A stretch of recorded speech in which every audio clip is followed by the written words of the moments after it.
Welcome everybody to our January meetup, hey, Bevan, of 2026. It's nearly already been a month. Today we're going to talk about retrospective. Me and Bevan had a conversation about what should we talk about. And we think so many people start a year with a retrospective. Now we might even be a bit late because we're so late into January, right? We thought like the January, let's start with a retrospective. Am I the only one have this feeling saying like, sure, it nearly feels like we're already a year into this year. No, we need another holiday, hey? It is never too late to have a retrospective. Where does this topic come from? It is because, Bevan, I'm talking on your behalf also, we are bloody tired of fluff. We're bloody tired of talk. We're bloody tired of talk for the sake of talking. We want action. We want data. That's both of our opinions. We don't have opinions. Bevan, how is the quote going? You're so good at that one. If we have data, let's look at data. If we have our opinions, let's go with mine. So we don't go with Bevan's opinions today. We'll go with data. I want to include you because we are famous in our meetup to make this practical for you. So yes, we have some stuff we want to share with you, but we also want you to get most out of it. So in the chat, I'll copy paste into this Miro board. Go to this slide and give us some input for 1.5 minutes. What is some question you might have regarding retrospective you want us to answer today? Some challenges? Just brainstorm a little bit. What can we help you with today? Okay, so we'll definitely also walk in and just talk a bit about actually some facilitation technique. Actually, how can we get the quiet ones to speak? And also, it actually seemed like they all center about a topic, saying, how do we actually get something value out of this, right? Rather than just talk. How do we walk away of a 1 hour? I normally do actually a 2 hour of talk. Yay, it's awesome, hey? Let's get into it. We're going to do a little bit of background first. Now, let me know. No, I was going to say, let me know if you don't know this. I'm pretty sure you actually know it. And if not, you're actually lucky. No, did I say that? Don't quote me on that. Oh, we're recording this. I need to behave today. Why I'm saying these things is because, so back in the days, as Darby and Daniel Larson wrote the book Agile Retrospective, it became very famous. It is a good book. There's some very good stuff in there. What I like to then add on to it is saying, but we can make it even better. So if you read that book, you will know about that they can create the retrospective framework of the 5 steps: setting the stage, gather data, generate insight, decide what to do, close the retrospective. So this is my design picture of their framework. It's not exactly the way they draw it. Now, why do we start here? This is how most Scrum Masters learn to follow a retrospective. That's not bad. The challenge comes that often when you go out on the internet and look into things, it's also based on this. Again, it's not bad. This is a framework. What do we know about a framework? It means it's incomplete. It's a way of structure our retrospective. That, I think, let's make that clear. That is still bloody brilliant. I use it in all my retrospective, these 5 steps. It is what we put into the steps that matters. Before we go in and look at that, I want to take you through some brain science. Because why is it doesn't work very well when we actually talk about feelings? Before we go there, let's actually make a test. Adding on to this, how many of you have used AI to help you with a retrospective? Just show me of hands. No? Nobody have gone into AI and said, please, no, don't write please, right? Give me 5 ideas to run a fun and interactive retrospective. Could this look like something you've been doing before? Okay, I see some noddings. Let's see what it says. You should, yes. So comment in the chat. You should write, please. Should I? Shouldn't I? I will probably be killed one day. Hey, of the AI. Okay. So this is not a shock to me. You saw it myself. I do a live test here in front of you. Hey, that's what you learn in developing. You should never do because you never know what you get. So let's go into it. What did we get here? The first one. But some of your questions, let me also go back, also was like interactive, right? We always often think about fun and interactive. Okay, we need the sprint theme park retrospective. What things that kept repeating, highs and lows, blogger and frustration, wins and takeaways. Next one, movie retrospective. Why was the title in the spin? How was the MVP? Blah, blah, blah. Next one, retro poker. One thing we should stop doing. Do all of you give me a thumbs up if you recognize the wording saying, what should we start? What are we doing well? What should we change? Should we stop doing? That's the most famous three questions, right? I see your thumbs up. The sailboat. Now, when I do an activity like this, it's quite interesting, hey? Can we agree if that's a like kind of framework, the three questions? Does all these 5 activities now have a thread in them?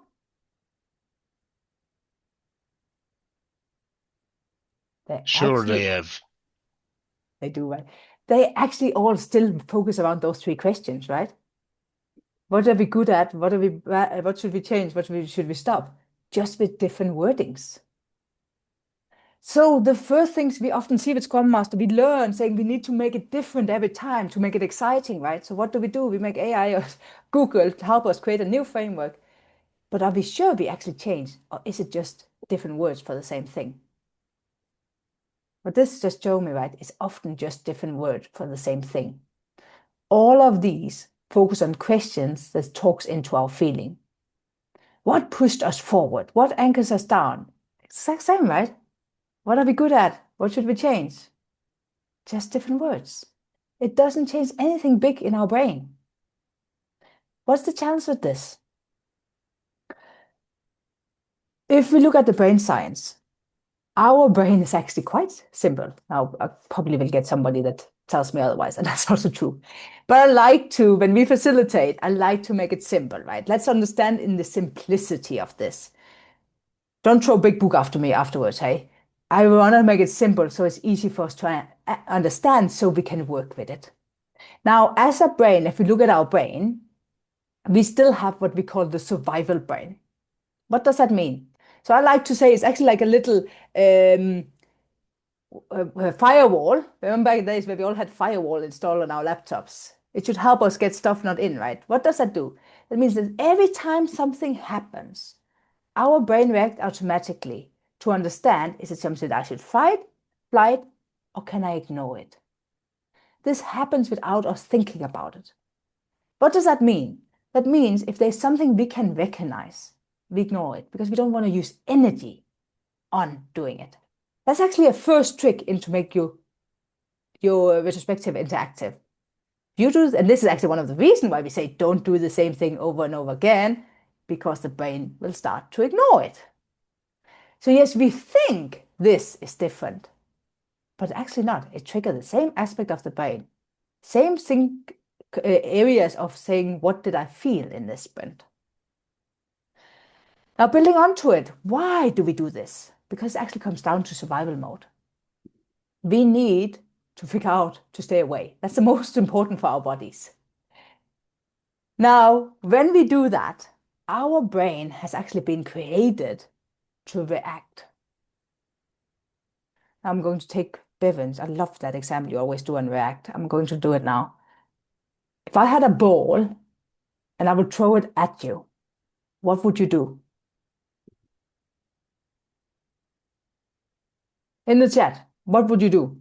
Look at your body language. What did your body language do? Imagine we were in person, not remote. Catched it. Yes. Could we do something else?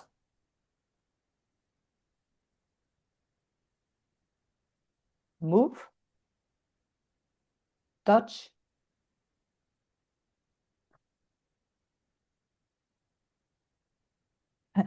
I love that. I'll try to catch it, drop it. It's a lot of steps there, hey? How many of you was your brain saying like, okay, this ball is coming at me. Malene, pause it because I have to think about what I have to do here. I assume none of you really did that, right?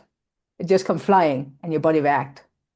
It is our survival mode. We have to do something so we can survive when something happens. This means our body is built to react. Why is this interesting when we work with people? Is because if we acknowledge that and understand reaction comes from experience. What does that mean? None of you stopped up and said, okay, pause it until I think how do I do this. No, you reacted, and the way your body reacts is on experience. So what do you have in your long-term memory is the way you're going to react. So I love now one of you say catch it. You probably have experience from catching balls before. One here said dodge it. Yes, like a ball. Maybe you know this is not hard. I can definitely dodge it without hurting myself. There's also one that's so honest to say catch it but probably drop it. Probably have experience saying you're not that good at catching, eh? It's your brain automatically telling you based on your experience. Now, let's dig deeper. When we understand this, first step is when we react onto experience, we have to understand how do we actually store experience. Now, this can become very big, but one thing, and what is actually important into our retrospective, is actually talking about our brain remember best strong emotions. There's other things that can trigger, so we also remember it better, but simplified and into this, the reason for retrospective. Remember, people remember best when they have strong feelings towards something. Strong feeling does that it layers in our back. Why is trauma and all of this often so deep in people? Because it's laid all the way back and it has with emotions to do. Now, why is this interesting when we talk about retrospective? Is because when we ask the question, now I'm going to simplify it, what went well, what could change, what should we stop doing? You trigger a question that goes into the memory of a person. Now, those questions, we often put them up on a wall, right? And we get people, go up and put your post-it up. Now you get them into a reaction mode of saying, write down your post-it, put them up. Reaction mode, based on experience, means they go into a feeling mode. Feeling mode, they go in saying, what was the strongest feeling in this sprint we just had? To give some example, what could be strong feelings? Oh, I really loved Bevan. Last sprint planning, you came with donuts. Yeah, that was nice. I love that stood out. Oh, let's have donuts in every sprint planning. Can you see some patterns here? Sure, I really didn't like Bevan when you the other day you took the last of the coffee, so now I couldn't get coffee. The funny thing is, Bevan, I don't drink coffee. You took the last Coke, eh? That's a bad thing. Yeah. Sure, that would have been strong. That would have been so strong in my memory. That's the only thing I can think of. My teammate that took the last Coke from me and didn't even ask if I wanted a sip. Sure, that's probably the only thing I can think of. And I will put up on the wall. Would that change anything for the team? Is that the most important for us as a team to talk about? So if we actually go back and analyze often what comes up on a wall, it is feeling stuff of strong feelings. And it becomes like, oh, you didn't tell me this. Oh, communication needs to become better. Oh, the people really like donuts. We need to have donuts in every sprint planning. Now we don't understand that in a year's time, we will also all have to start going to the gym. No. Often we don't see the bigger picture when we have these conversations. We get focused on here and now into a reaction mode, and that is what we deal with. Now, me and Bevan actually had a conversation before we stepped in here, and we had a conversation about this whole thing about why is it we don't change it? Why is it we actually focus on all the soft thing always? I think sometimes it's also because it's easy. It is easy to quickly wrap down a retrospective. It's easy to go into AI and write a question like this, and hey, yes, that was an idea. Now, you don't have to answer this question, but I want to ask you something to think about. How many of you, let's say you had a retrospective last week, or last time you had a retrospective, 1 hour. How many of you, so a thumb rule in facilitation is you should kind of use double amount of hours that event is to prepare. So if you had a 1 hour retrospective, you should use 2 hours to prepare for it. So you don't need to honestly answer it. I want you to think about it. How many of you have actually, last time you prepped for a retrospective, sat down and used 2 hours on prepping it? I'll add to that, Malene. It's 3 to 1 for virtual and hybrid sessions. So if one person's remote, you actually add in another hour for that. So it's 3 hours of prep for 1 hour session. We have become, again, the human are lazy bastards. We want it easy because that means we can save energy. So what is the other challenge of us as human is we find to try find the easy way out always. Now we think we're doing a good retrospective by putting on the 3 questions. Oh, I have used AI to get a new idea. Now I'm done. It used me 10 minutes. Wow, I'm doing my job well. Hey, I go down with a new template. We have started to measure the wrong things. We think that having a retrospective is the goal of it. How many of you actually measure what if it actually changed anything? So two big things here to think, 3 big things is be aware, do you create an environment that just trigger emotions? I'm not saying you should never do that, but if it's always what we do, it will always be the same response you get and you won't do an impact. Secondly, do you actually use time to plan your facilitations? Because if not, I like to say, am I allowed to say this? Like if you give shit in, you get shit out, right? Even me, I have done really, really many retrospective. And I had a period where like, oh, I can quickly win it. I can wing it. I can wing it. I can wing it. But I had to look myself in the mirror and saying, who are you winging it for? Are you winging it for, so getting the retrospective, is that the goal? Are you actually winging it to add an impact?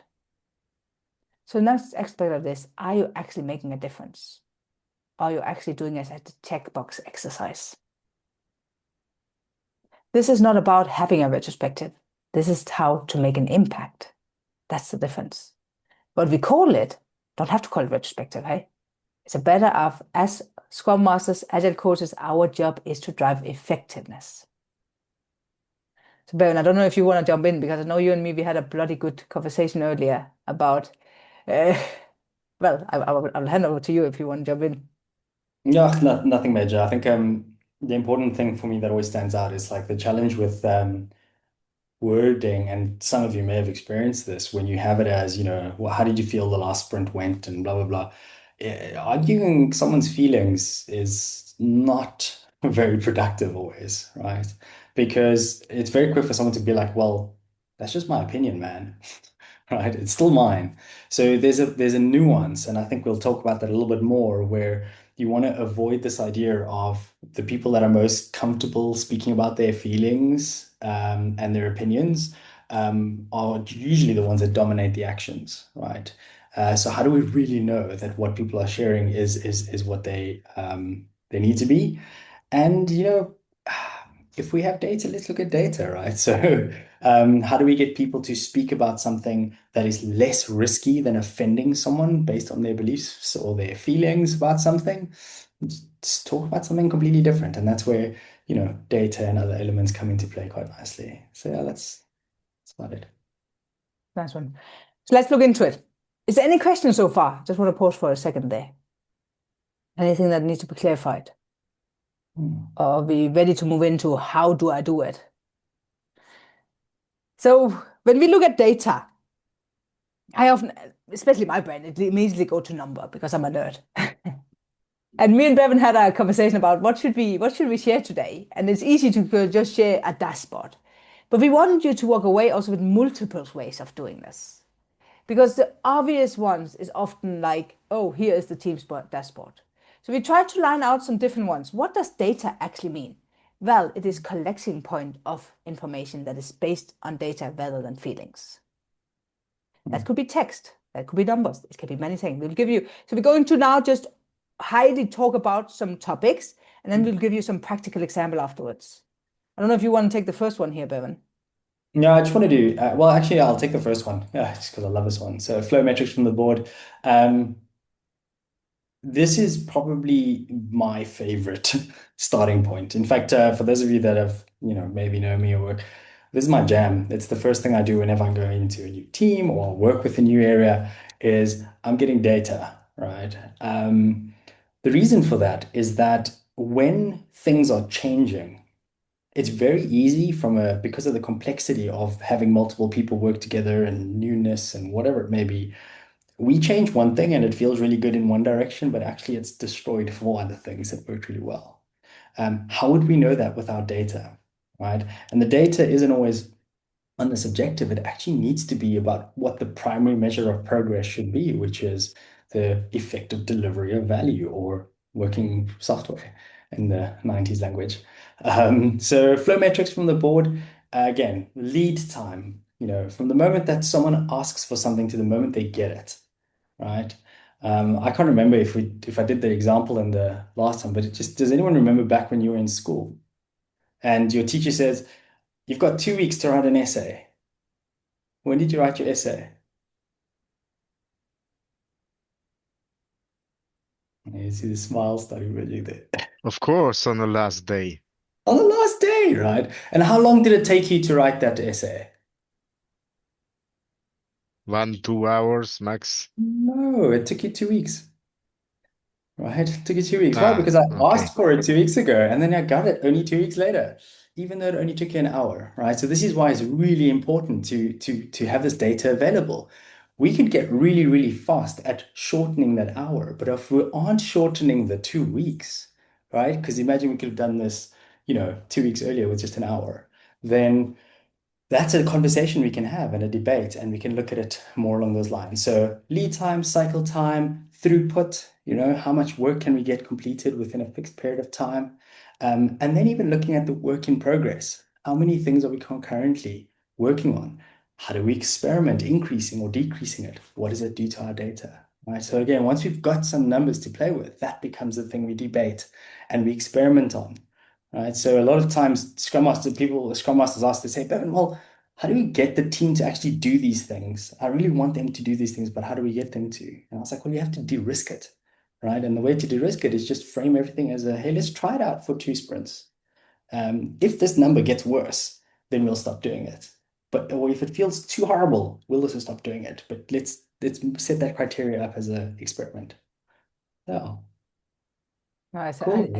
I know this is your game here. I love it, mate. Bevan. Get Let's take excited. let's take another one. So a lot of them do about this. Hey, let's get data. But what come into that is we need to observe. We need to understand what is it we see. So another aspect. So we're trying to actually say like this is the title for a lot, but this is a big topic. Now you don't have to do a big topic in all retrospective. You can also dig into the exact problem you see. What the challenge of this as Scrum Masters is, most people like to say, this is the problem, this is what you need to do. That doesn't drive change.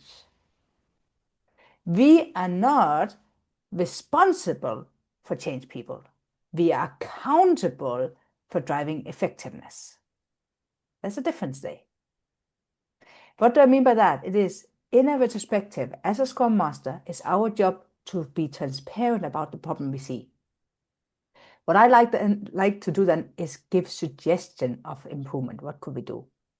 But it's up to the team to make the decision. The most empowered way of influence change, that's where you get change. It's not to tell them to change, it is to influence change. You influence change by creating transparency of what is our problems, what should we do about it? And you take the team on that journey. It's not you to solve their problem, because then they won't take ownership. That's the biggest problem we have. We can see our problems, but the implementation doesn't happen because you have taken the ownership away from the team from it. It's probably your solution. You tell them you have to do this. No, they have to take ownership. So I want to give you why I'm mentioning it, because I want to give you a practical example, especially on this thing. Have any of you go to you see them stand up in the morning around the board, like, did you move your ticket or something like that, right? Sure, that's actually a whole topic on its own. What can we see there is, well, the whole about work item just sitting there, not getting done. Any of you have that problem? Oh, I'll get to it tomorrow. I'll get to it tomorrow. Now, transparency is the first thing. So often we have this feeling about things getting stuck. We're not getting to it. Now, I did once in a team, actually. I was like, how can we get transparency. And the team actually said, so we had a physical board, and they said, should we not put, if we have a stand up, let's put a sticker on those that is here today, because then we visually can see if they're there again tomorrow. Like, okay, let's try that. It wasn't my idea. It was theirs. Did they do it? Yes, they did, because it was their idea. Now, what do we do with that information? Because then we start seeing, hey, we have the same one again. What they then did automatically, we didn't even talk about, oh, it was also here again. They got them one more sticker. I've been there for 2 days. Now, what was me? What does this little sticker system actually do? It was that we start to collect data. So it's not always this big system. Sometimes it's just low practical. A sticker on, we can count the stickers. See, now on average, we have most of them in doing for 3 days. What should we change? So simply just like that question out to in the retrospective, what should we change? The team came back and said, let's start to break our work even further down. Okay, let's do that. Another actually that came out, so this is an example that really stood strong for me because they drove it. They actually had a conversation around where they said to each other, how long are you actually allowed to sit being stuck on an item before you ask somebody to help? Sure, that is deep, hey? Have you ever thought about that? Many developers sit siloed working, get stuck. We went into a whole conversation about it's about how it's actually healthy to get stuck and that when you then figure it out, right? But the problem is also, what if you stuck too long? What is that? Now, they were like, my opinion is this. And I said, we can't go with opinions. Let's try to measure it. Let's try to get data. You can get data on that even.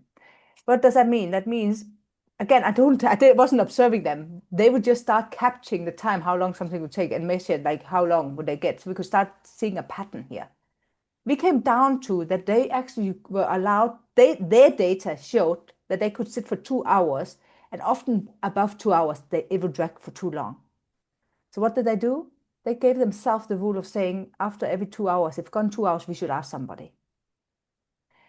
Is this micromanaging? No, it was a technique for them to create a better way of working. And it was them that chose to implement it. And therefore, they don't feel it like micromanaging. I would never hold them accountable to it. Have you been sitting 2 hours now? It became part of the way they work. Now, it's not so much the solution I'm sharing with you right now than the conversation that happened in the team. That is where you want in your retrospectives. Let's look at another one. There's a hand there, Malene. Saba, come on in. Yeah. So now here we are talking about mostly if it's the Scrum team member's fault that he's not acting on it. But what if it's not the team member's fault, but we are waiting for another team to do the job? What happens then? That the aging is due to this? We're getting there. We're getting there. That will come. Yeah, it's a good one because it does tie in quite nicely with that as well. So we'll call out the dependencies one specifically, but if the team's not making it transparent that something is still waiting longer than it should have, that's kind of, what you want to create visibility on. Because, I've been a developer and I've done it myself, and I've been with teams that do that go, I'm still waiting for the team to get back to me with the API documentation. No impediments. And that's what we want to kind of create visibility on, to say, hey, this shouldn't take 3 days waiting for the documentation. Who do we escalate this to? Let me get a hold of their product owner, or maybe, and that's visibility. Cool. Number 3, sprint goal success rate. I'm going to jump in, Bevan, because I was so close to quickly change the title of this one, because it actually triggered an anti-pattern I see often. That I want to touch on first. And this whole thing, I don't know if any of you are saying, we failed our sprint. A sprint is an experiment. How can we fail an experiment? Have you ever thought about that? It's a big anti-pattern where I see where people commit to the task we need to get done, right? Now, I love to give the example, and why is it here? So it's still important to get the data. That I'll come back to in a second. What often happens, and what I like to implement into people, and when we do these things, when you take data into a team, they can very quickly become offensive, because you kind of show like the transparency of it, right? What's fault here? That's where we kind of have to balance. Like, it is not about blaming, it's about becoming better. I'm showing you these so we can become better. You have to have that conversation with your team so they have the buy-in to drive that. Now, be very aware of the language you use. Because if we use immediately negative language, saying we failed the sprint, what could we have done better? You have immediately put the brain into a negative space. Now, what you could have done differently is actually, so I'd never see a sprint failed. I see it, we learn, right? Learn fast so we can pivot. Have you ever, how many of you use Google Maps? Yes, no, just give me a thumb. Okay, I see nothing. I see smiling. Wait. Like, who doesn't, right? Or one of the other, but your phone, right? Have the Google Maps ever told you, so you're coming to a T-junction, it says left, you go right, does it pop up saying, you failed your road, you have to, you're bad at driving?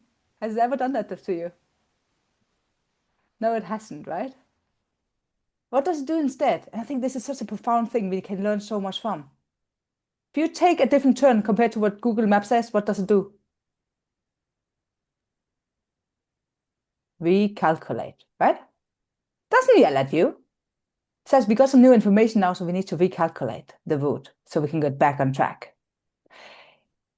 Why is this actually such an important thing? Is because we need to understand. It's not about we failed our sprint. No, we need to take that learning, that data to understand what was it? Why didn't we not go left as we had planned, but instead we got right? If we can get that data, we can learn on how to recalculate instead of seeing it as a failure. What could that mean? It could mean, if we start to look into the data, it could be overcommitting, right? It could be, no, we had so many bugs. I see people like, oh, bugs come in, so let's take something out of the sprint. No, never do that. Because then you have the wrong data. Leave it there so you can show, listen, we did not do what we planned because all of this came in. Now, good interesting thing is there, can you now start track to see last 10 sprint, 50% of our capacity have gone to fixing bugs. Now you can't plan next sprint also 100%, right? Now you have the data. Okay, what should we change there then? Data is so powerful to change behavior. Bevan, do you want to add something on it? No, that covered it. I mean, I have obviously a very similar story. I think of us, I mentioned it to you before. It's that my first ever job as a Scrum Master. I was just a shift of responsibilities because I was actually still a team member as well. But I remember the biggest frustration before I was Scrum Master was that everything was urgent. Every day something would change, right? So there's all this unplanned work. So all I did in my first ever sprint with 25 people in it, yes, we chose different color sticky notes. And red was for anything that was added after our sprint started. So we'd communicated to the company, this is what we plan on doing in the next 2 weeks. And then within the first week already, we had more red sticky notes than anything else. So by the end of the sprint, it was quite nice. I could just take the stack of stickies to, leadership and be like, well, this is why the stuff that we're planning isn't being done. Here's data, it shows you. This is all the unplanned work, the planned work that was added after we'd started this planning period. So it's quite a nice, powerful thing. So, Jira dashboards and other tool dashboards aren't as impactful, but it's still the same data, right? It's hard to argue with that. So actually, I'm revealing two here because we're touching on them, right? The whole interrupts and unplanned work. You actually covered that one by your example there. Mm. And the Yeah. whole carry over. Like, often we focus on the wrong part of the data because, like, why do we have so much carryover? Mm. No, it's not the carryover we should focus on. It's like what makes it that we have carryover. Mm. So be aware, even though you collect data, is it the right data you focus on? I often have seen this like, oh, a carryover, oh, we failed the sprint. Can you recognize these? It's all negative. If you now imagine yourself sitting in an event and person come in and say, you did not deliver, you had so much carryover. What kind of feeling does that create? Yeah. Not very positive. You actually touched on a nice point there. It's something I found myself talking about a lot. Planning cadences are planning cadences. They're not delivery cadences. All right. I know, like, if you zoom into Scrum as a framework, they've always been very deliberate on the language around the increment. and not attaching it to a sprint, but attaching it to, the backlog and the goal, right? Rather than to the sprint itself. So one of the subtle things that works really well with that, where we've got a lot of that, but it's carried over into the next sprint, is to say, what happens if you planned for carryover? So if you knew that the team could only get to this piece of work later in the sprint, and it would definitely not be releasable by the end of the sprint, plan accordingly. What will you achieve with that particular piece of work, right? And especially in large organizations where there's multiple levels of complexity and old systems and multi-teams and all these things, just de-risk it. It's a planning cadence. You want this 2 weeks to just continue as is. And that takes away a lot of this kind of language that we failed to deliver our sprint. No, you're not delivering a sprint. That's just a time check. Now, it actually also feeds into the next one, because this whole defect rework escape box, like often what I see is saying, if again we get data about how many bugs as defects we have, right? And we treat it like, oh, we need to then allow for capacity to do these things. What if you looked into saying, what can we change so we don't have these things? Mhm. So there's so many aspects there about getting the data to understand what is actually the symptom of this, and not just attack the data black and white. Like to give a practical example also there, I often see it, right? Like you even have it here. The whole, there was a comment about how do you make people more engaged in a retrospective? Well, our go-to solution is often saying, what is your opinion? Because we want people to get engaged, right? Now, the whole challenge with that is you put the brain into a survival mode and they're actually not equipped. No, we need to change the way we do things. That could be, it could be, to give you some example now into a facilitation mode, if you have the data, print it out, make small breakout rooms where they each sit two and two together, analyze this data and let me know what you see. Give them the ownership. You don't have to solve it all for them. You have to create an environment for them to solve their problems. You can do that by giving them the data and ask, what do we see here? Getting more engagement, I often use the smaller group discussions before we feedback. I also use put someone on the wall, because that's how do we use our facilitation technique to get engagement, not pointing people out. So I hope that gave a bit of idea there into the also facilitation aspect of it. So we should actually have done this earlier here, Bevan. I'll hand over to you the whole there it comes, the dependency delays. Yeah. So I mean, dependency delays again, very much what we touched on earlier there as well. It's transparency. When planning, if you know that you've got a dependency on another team, the team's going to be very hesitant to do any form of committing, right? But this is where identifying risk ahead of time comes in. Dependency is just a kind of risk, and we just need that communication. So any traditional form of risk management approach that you would use for any other instance would follow the same thing, which is we cannot predict the future, but we're going to plan at a high level how this is going to look, and we want to kind of put that in place. What's important from a data perspective for retrospectives is whether it's getting better or worse. So how long are we spent in a delayed state, right? So you could actually track that as a type of cycle time. Which types of dependencies or teams are causing the biggest delay, right? So I always like to rely on tooling to help me create a dependency map. How many times did we have dependencies on other teams? How many times did they have dependencies on us? How long, right? So again, when Scrum Masters are working at a team level, it's quite challenging to impact the broader organization operating model design. It becomes impossible without data. So this is a really good argument to be able to use to say, hey, if these two teams worked closer together, or if we had some of that kind of capability in our team, we wouldn't have to be as dependent on them. It might even result in a change in architecture or whatever it may be. But if we don't have the data, then people are just going to think like, oh, you agile purists, you're just, trying to stick to the book. So again, those are some of the data points you can look at. And I guess, Malene, I'll take number 8, you can take number 9. Number 8 is around the commitment versus completion, right? if we've followed everything we've said so far, right? So in other words, you're not pulling stuff out of your sprint, you're not seeing it as a delivery cadence and where you're going to fail. All you want to know is, as a scientist, in this fixed time period, this is how much work we planned.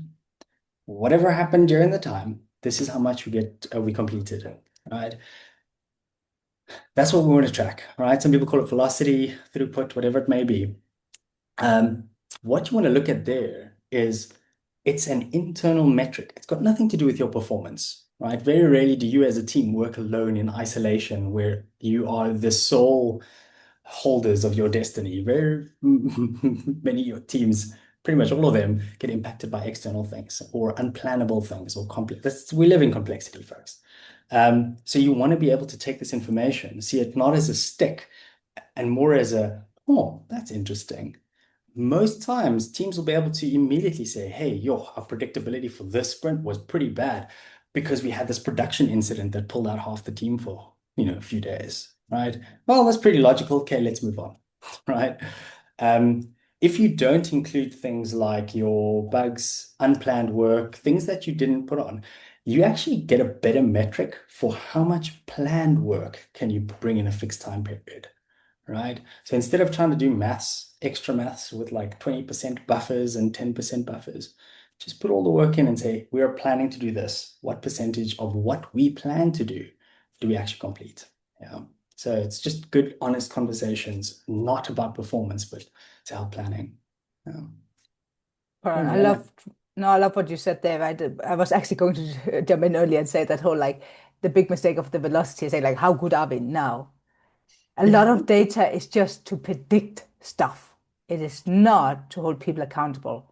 We need to stop that language saying we failed, we didn't do that. No, everything in Scrum is about an experiment. We would rather take one step forward than two steps back. We would rather do something than standing still. Just do something so we can learn, so we can take a step forward. What often lacks here is actually also the transparency to your stakeholders. I often hear people like, oh, we have deadlines, we have this, we have this. Yeah, but do you have the transparency of saying, why did we not deliver? Because we had bugs, right? Now, the last one, I don't want to actually go into it yet because I know we have some, but the whole sentiment trends, but I'm going to pause it there, Bevan, because I know we have some practical, so I want to make it practical instead of just theoretical.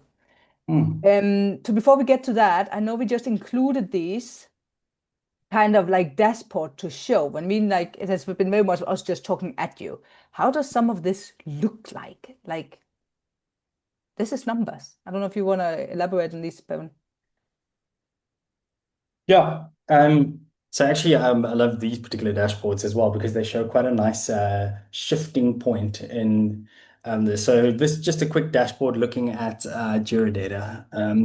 So here we can look at over a period of time, which is quite a long time, how many work items, and here we've defined work items as things that are valuable, tangible, that are usable. And we've said that, well, completed means is people can actually use it, it's in production. You can see they do on average 8 per month, but their work in items, work in progress items is 226, right? The lead time is almost a year. And the flow efficiency, once work starts, is just around 58%, right?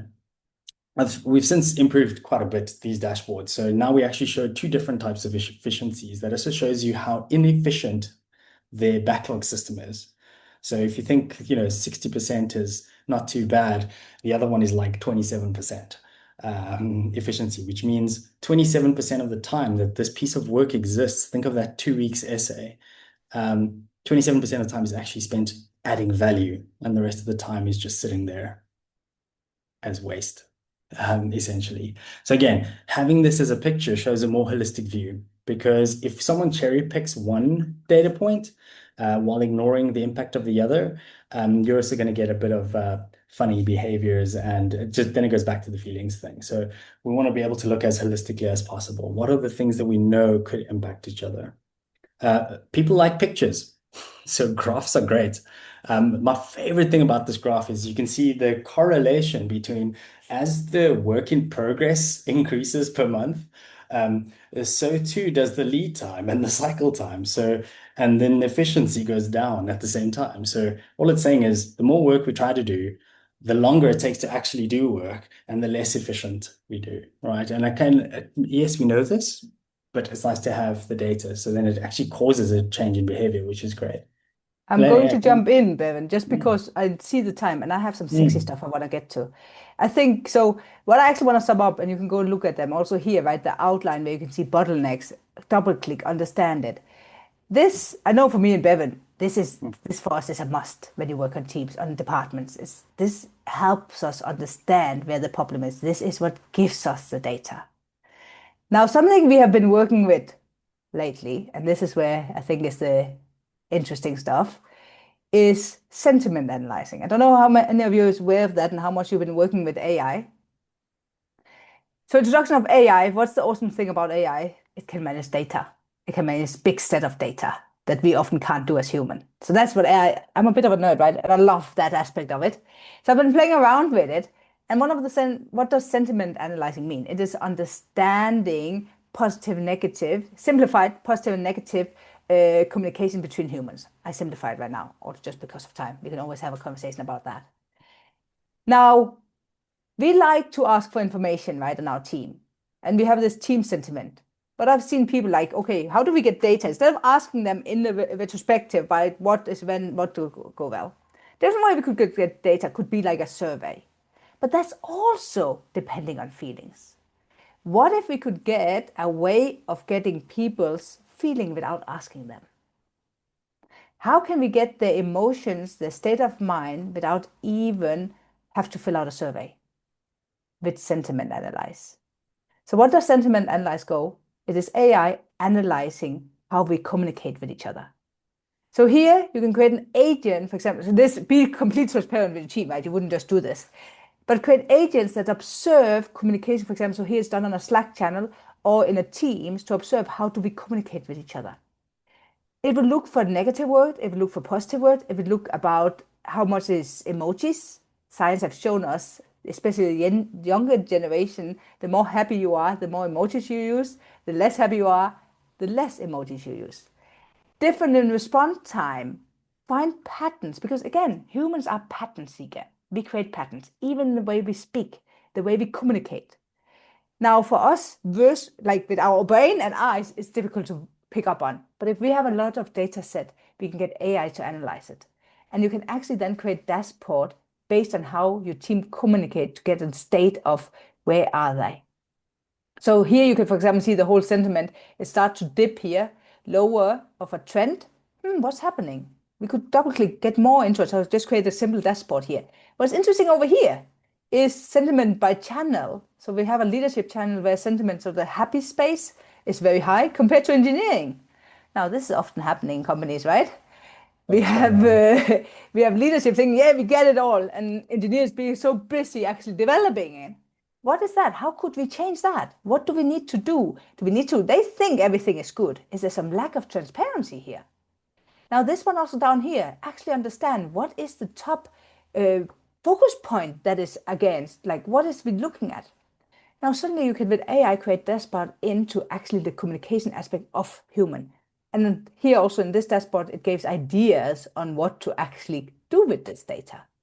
So this for me opens a whole new can of worms where we really can go in and find data on also what is actually the truth. So my engineering team says they're fine. The data shows something else, right? I have a feeling the leadership team is not well, but data actually shows something different. That's interesting. That's also sometimes happening. Often, sometimes on top here, what we see is they lie to each other just to get the nice picture. And they misbelieve, right? Or because the team says, no, we can do all this. We're project managers. Of course we can deliver. Of course we can deliver. Mm. But the engineers is burning in the background. This takes data, in my opinion, to the whole new level of what we actually can do. I often say, so I do help train product owner and Scrum Master in using AI. AI is not here to replace us. AI is to help us with our work because something like this was impossible before to create. Now it becomes so much easier. And that's actually with all our data here, Bevan. Everything we do these days, AI makes it just so much easier. That's the cool stuff of Absolutely. it. Yeah. Now, Can I add the one thing that we spoke about before, and I just want to tie it back to your ball, react, respond thing. Um, and it's my controversial thing that I would like to say is that Scrum Master's job is not to make your team happy. Right? You should never be responsible for making anyone happy other than yourself, right? And fulfilled. And I think the sentiment analysis is a good idea because it takes less about, how happy are we or, team health, yeah, we energy down, up, down. It's very subjective. And it looks more at how we actually speaking to each other, how we actually communicating, collaborating.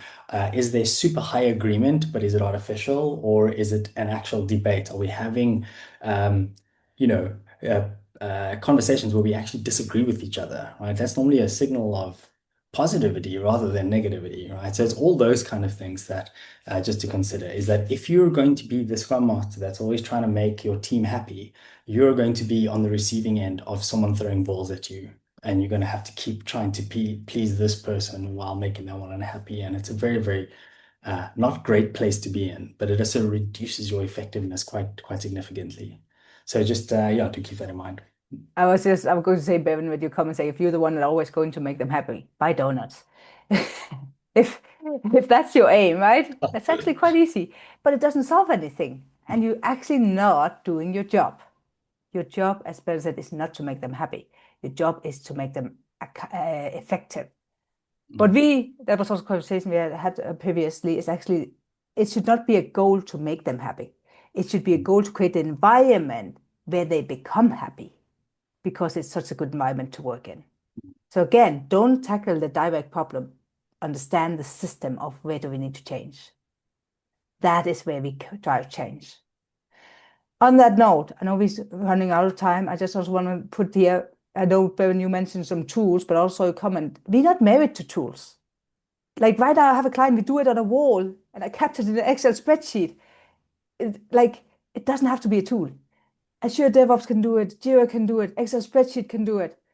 It doesn't have to be difficult. It's just about starting to get the data so we can find and use it and get better. On that, I'm very happy you all joined today. If you want to know more about actually how to do these things practically, we do have a new course from Scrum Alliance, My Credential one-day course that is actually a dual credential, Scrum Better with Kanban and the Kanban University. It is actually a lot of what we talked about today. How do you create these metrics? How do you do it? Why do you do it? What else can you measure? So if you need a practical, more in-depth understanding of this, help with that, look out for our new course. There is some early bird prices. And I'm always like, see that time box, hey? On that note, I know we had a time box and I do want to kind of keep our time box, but I also know we do have a bit more time. So if anybody have questions, fire, we'll see if we can answer it. Else, thank you a lot for joining us today. I hope you had fun.